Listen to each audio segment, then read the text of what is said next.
Le sport, et plus particulièrement le football, s'affirme comme un puissant levier de diplomatie sur la scène internationale. Capable de fédérer les peuples autour d'émotions partagées, il constitue également au niveau local un véritable outil de cohésion sociale. Dans ce contexte, le football gabonais marque un tournant historique. Pour la première fois depuis Jean-Fidèle Diramba en 1990, 3 arbitres gabonais ont été sélectionnés par la FIFA pour officier lors de la Coupe du Monde 2026.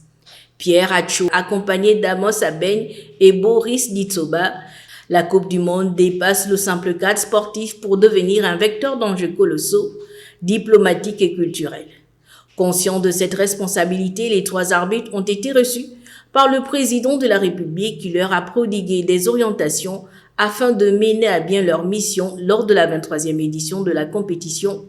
Celle-ci se déroulera exceptionnellement dans 3 pays, le Mexique, le Canada, les États-Unis, et réunira 48 sélections nationales. Ce trio d'arbitres gabonais porte ainsi l'espoir et la fierté de tout un pays. Rappelons que le football est bien plus qu'un jeu, c'est un pont entre les peuples et un symbole d'excellence nationale. Le Gabon a participé à la Coupe du Monde, aux éliminatoires de la Coupe du Monde, comme tous les pays du continent. Et nos arbitres également ont participé aux éliminatoires de cette Coupe du Monde.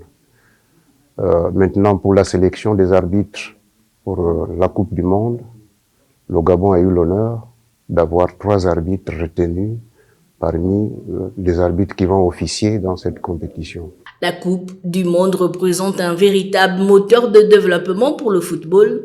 Elle pousse les fédérations nationales à moderniser leurs structures de formation, attire des investissements vers le football local et offre aux joueurs l'opportunité de se révéler sur la scène internationale. Le Gabon se retrouve aujourd'hui à un tournant qui nécessite de restructurer et de donner un souffle nouveau à l'équipe nationale afin de lui permettre de rivaliser efficacement lors des compétitions internationales.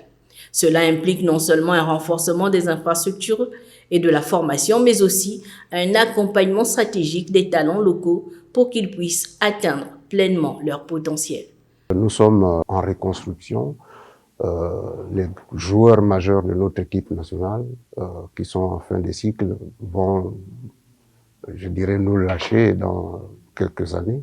Donc, la mission qui est la nôtre avec le ministère de la Jeunesse et des Sports, c'est de faire en sorte que les compétitions locales prennent de l'ampleur et que nous fassions une détection de nos jeunes qui sont à l'extérieur pour pouvoir les enrôler et relancer cette équipe nationale. Voilà. Donc, je pense que les plus hautes autorités nous accompagnent dans cette politique de développement du football, et particulièrement de nos équipes nationales. Le chef de l'État, Brice Clotaire Oligui-Nguema, a fait du sport un levier stratégique de cohésion sociale, de santé publique et de développement national.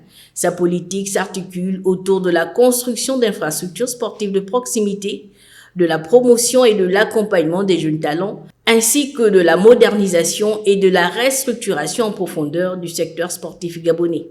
À travers ces actions, il entend favoriser l'inclusion sociale, encourager la pratique sportive pour tous et renforcer le rayonnement du sport gabonais sur les scènes régionales et internationales.